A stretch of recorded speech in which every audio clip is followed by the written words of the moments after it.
take shape.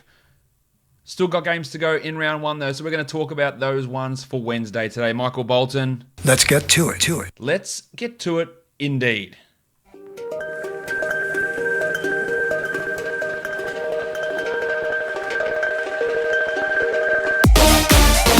You are Locked On Fantasy Basketball, your daily fantasy basketball podcast, part of the Locked On Podcast Network, your team every day.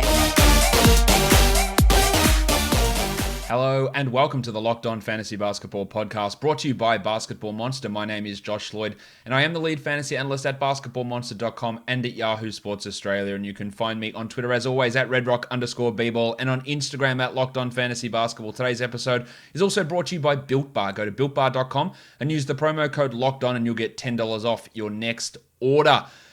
We're going to talk about Wednesday's games. Just a quick explanation if you didn't see or hear yesterday, there was no show.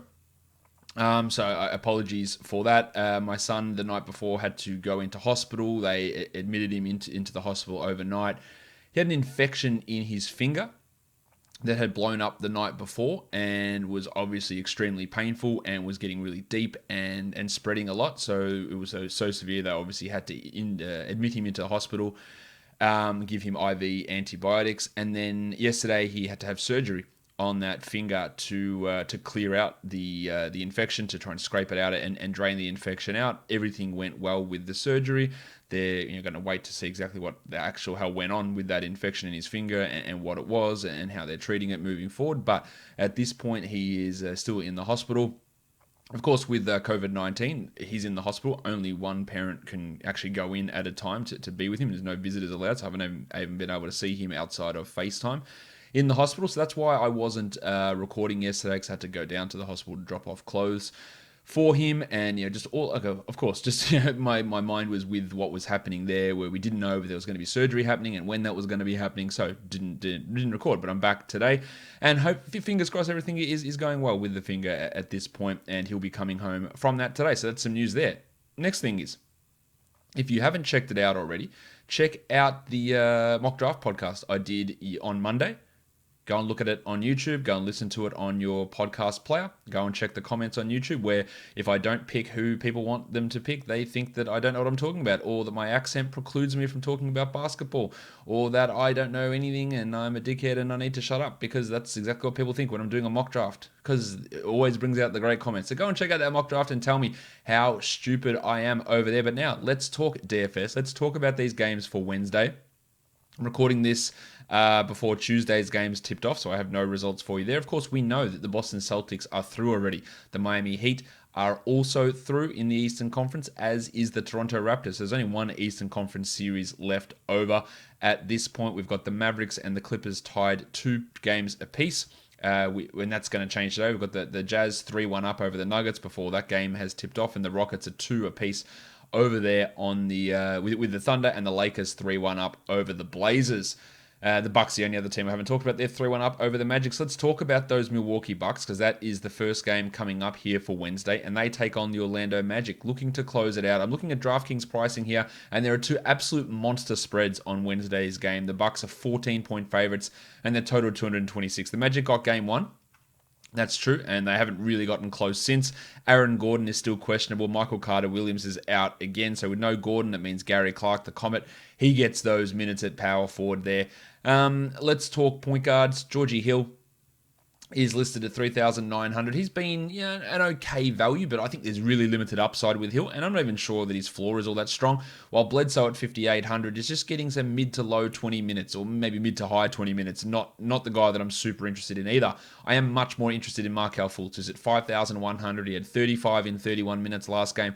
I think at 5,100 he gets 26-27 relatively comfortably, so I do like him as an option. The Big Ragu, not really playing well at all, while DJ Augustin is very hit and miss. He is just a GPP guy. At shooting guard, Evan Fournier is at 5,400. Love that for cash. There's a bit of upside there. And same as Terry Ross at 5,000. Those guys should be really strong value plays. Paddy Connaughton at 36. He's getting some minutes, but I'm not keen on that. Same with Wes Matthews or Wes Awundu. For your small forwards, it's Chris Middleton, 7,800. He had 40 in Game 4. Hadn't really been at that level that we needed him to be at most of these games. So I'm probably not super keen there. While Jimmy Ennis at 4,400 has been a little bit disappointing. Just 17 points in 23 minutes last game. Remember though, one of those games he was ejected in, and that did limit his overall per game average. I don't mind him here, but I think there's better ways to go. Well, Aaron Gordon at 6,700. I think even if he does play, they'll be really cautious with his hamstring in a game that, let's be honest, it's not going to really mean much for the Magic, and they don't want to ping his hammy and have his off-season be set back. At center, Brook Lopez at 5,200. Nice cash guide. Nikola Vucevic at 9,200. He is doing so much. He got 63 last game. I really like him in this one. Marvin Williams, not all that interested in him. While Yanni at 11,300. He's getting 60 every game. So I think you have to look at him as a pretty strong cash option and tournament option as well, with how well that Giannis Antetokounmpo is playing at this point. Where else are we? Let's have a look now. If we flip that over to FanDuel and have a look at some options over there. Middleton comes in at 6,600. Way more appealing on FanDuel. So I like that. I like Yanni, of course, over there too. Fournier and Vooch look pretty good, as does Brook Lopez and Markelle Fultz. So a lot of the same names, except that big price difference in Chris Middleton's salary on FanDuel when you compare him over to DraftKings. And that's something that I am, it makes me more interested in using him there in that scenario. Guys, time for me to tell you about CBD MD, because life is stressful. Life can be sore. You can be hurting yourself by sitting in a chair, by being an athlete, by running. It doesn't matter what you're doing. We all need support to help ourselves feel better and feel healthy. It doesn't matter if you're that professional athlete or you are someone who has to sit in a chair 8 hours a day. You need that support. Luckily, our friends at CBD MD have an amazing duo that can help you relax, regroup, and recharge when life gets chaotic. CBD Freeze with Menthol is an award-winning product that offers instant cooling relief for muscles and joints in a convenient and easy-to-use roller or shareable squeeze tube. CBD Recover combines CBD with inflammation-fighting compounds like arnica and vitamin B6 to give you the support you need where it matters most. And to make it even easier to try this amazing duo of topicals and everything else CBD MD has to offer, they're offering all their listeners 25% off your next order when you use the promo code NBA at checkout. Once again, that's cbdmd.com. Promo code is NBA for 25% off your purchase of superior CBD oil products from CBD MD. All right, let's flip it over.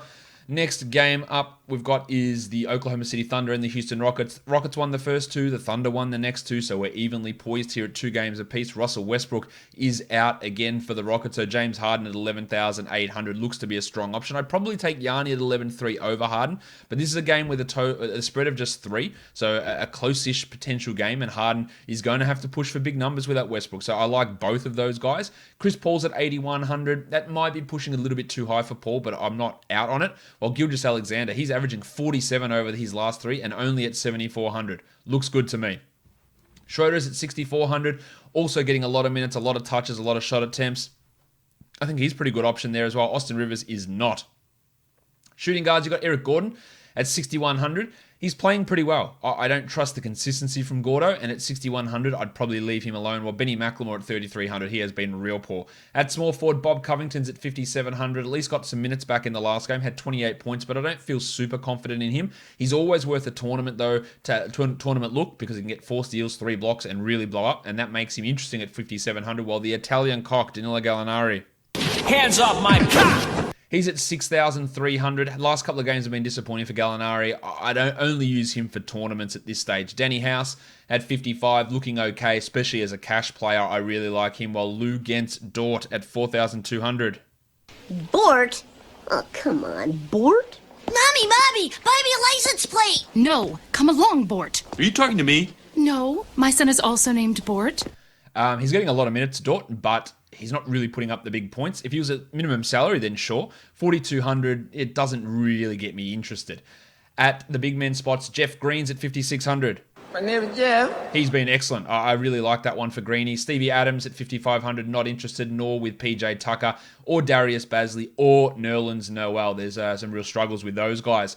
On FanDuel, Covington's at 57 as well, so the same sort of appeal. Love Dan House at 48. Harden at 11.6 and Jeff Green at 55, and Chris Paul at 79 on FanDuel is a much better deal than where he sits on DraftKings, and same as Gilgeous-Alexander at 7,300. Some real good value for both of those guys over there in that one. Let's take a look now. The last game of the day, it is the Portland Trailblazers and the Los Angeles Lakers. Big spread here. The Lakers 13.5-point favorites, and the total 221.5 because Damian Lillard has already been ruled out with what they're calling a knee sprain. Now, I see a lot of people on Twitter, man, that's great news for Lillard. Fantastic. The best news you could hear. I'm not that confident with that. And I'll tell you why. Because just saying a knee sprain is very ambiguous. What kind of a knee sprain? An MCL, an ACL, a PCL, a patella tendon? What kind of a sprain? A grade 1, a grade 2, a grade 3? We've got no idea. An ACL tear is technically a knee sprain. Jabari Parker's second ACL tear was a knee sprain. Zach LaVine's ACL tear was a knee sprain. And then it was said, hey, no, actually, he tore his ACL. There's not enough detail in that report for me to feel completely confident with Lillard there. And that's a real worry. I'm not saying that he's done anything serious. I'm just saying I'm not ruling it out because of those reports, because it's the most ambiguous report you could give that actually hides the truth. And that's a little bit of a worry for me. Anyway, I think they'll start CJ McCollum at point guard and put Gary Trent next to him. Nice, Gary! 8,100 for CJ looks to be the right price because he's going to get a lot more usage. So I think that's a really strong option. Caruso's at 34. Rondo is out as well for this one. LeBron's at 10,800. LeBron James. No worries. Now, I'd rather Giannis or Harden and spend that little bit more, but LeBron's going to get 50 pretty comfortably. He had 57 in game one. Now, the problem here that you have with this one is the real blowout risk, and that could limit LeBron. Maybe he plays 29 minutes. That's a little bit of a worry there for me. Anthony Simons is going to get more minutes, but man, he has been dreadful. So I'm not super confident in Simons playing a huge role. Jalen Adams could get some minutes too, but nothing interesting there. At shooting guard, KCP's at 3,500. No thank you. While Gary Trent's at 48. Now, Gary Trent has not been good. His last 5 games, under 15 points in 30 minutes. We know that he relies sorely on getting the shots to go in. Like, he needs to hit threes. He does nothing else. He's going to get more opportunities to do that without Lillard, but I still don't think that he's an absolute cash lock. He has good value for sure. He's got some 30, 35-point upside, but he has not been playing well. Dan Green's at 4,000, at 27 last game. He's got some upside, but absolutely not for cash. While Malo's at 5,900. We know he's going to get more scoring opportunities without Lillard, but the disrespect needs to be as loud as your apology because he's averaging 20 points in the last 3 games in 33 minutes. That's 20 DraftKings points. So he has not been that good. People love to talk when Melo has a 20-point game. Oh, man, everyone, how dare he not be in the league? And then he has like a 7-pointer and no one talks about it. I'm not saying he's trash. He's been much better than I expected. He's also probably a below-average NBA starter at this point. Probably better suited to a bench role on a team that's actually good. The future MVP, Kyle Kuzma, weirdly has seen his minutes drop in this series. I don't really know why that is. While Mario Hezonja at not minimum, 3,500. He had 24 points last game. There is an opportunity for Hezonja here. I think he's at least worth looking at as a GPP guy. It's me, Mario. For your big men, Whiteside, will he start next to Nurkic again? I don't think they really got much choice at this point. 4,900 for him, mainly GPPs. Dwight Howard, no interest. Markieff Morris, no interest. While Nurkic at 8,600, had 44 last game. I still think that is probably a little bit too high for Nurk in this game. I'm just not super confident of using him alongside Whiteside. As for Tone Davis at 10,500, yeah, there are better options, I think, than Davis that's spending that much there. I'd rather LeBron than him, but he also could blow up. So he's obviously in your GPP mix. JaVale McGee should be nowhere near that, nor should Wenyen Gabriel. And if we look over on FanDuel, Gary Trent at 4,000, a little bit more appeal there. Same with Nurk at 75 and McCollum at 72. Absolute cash lock of the day to me at that price. That is a monster value. Malo's at 54, looks all right. Davis 11-1, I don't like. LeBron at 10-6, I do like quite a bit over there. Before I do let you go, I do have another sponsor to let you know about, and that is Built Bar. 'Cause you're not going to want to miss this, because Built Bar is the best tasting protein bar ever. They have back with 6 new flavors: caramel brownie, apple almond crisp, carrot cake, lemon almond cheesecake, a lot of almonds there, cherry barcia, cookies and cream, plus their 12 original flavors. All bars are covered 100% in chocolate, or actually they're covered in 100% chocolate. They're soft, they're easy to chew, and they are the best tasting bar ever. It tastes just like a candy bar. Low calorie, helps you to lose or maintain weight. Low sugar, high protein. For example, the cookies and cream bar, 17 grams of protein, 130 calories only, and only 4 grams of sugar. And while stocks last, is a free cooler with purchase at Built Bar. So you go to BuiltBar.com, use the promo code LOCKEDON, and you get $10 off your next order. Use that promo code LOCKEDON for $10 off at Built Bar. Guys, I'll be back tomorrow to look at the rest of the games for Thursday's action. Don't forget to follow me on Twitter at redrock_bball, to subscribe, Apple Podcasts, Google Podcasts, Stitcher, Spotify, and on YouTube. Go check out the mock draft show as well. Let me know your thoughts on my 4th mock draft of the season. And yeah, we are done here. Thank you so much for listening, everyone. See ya.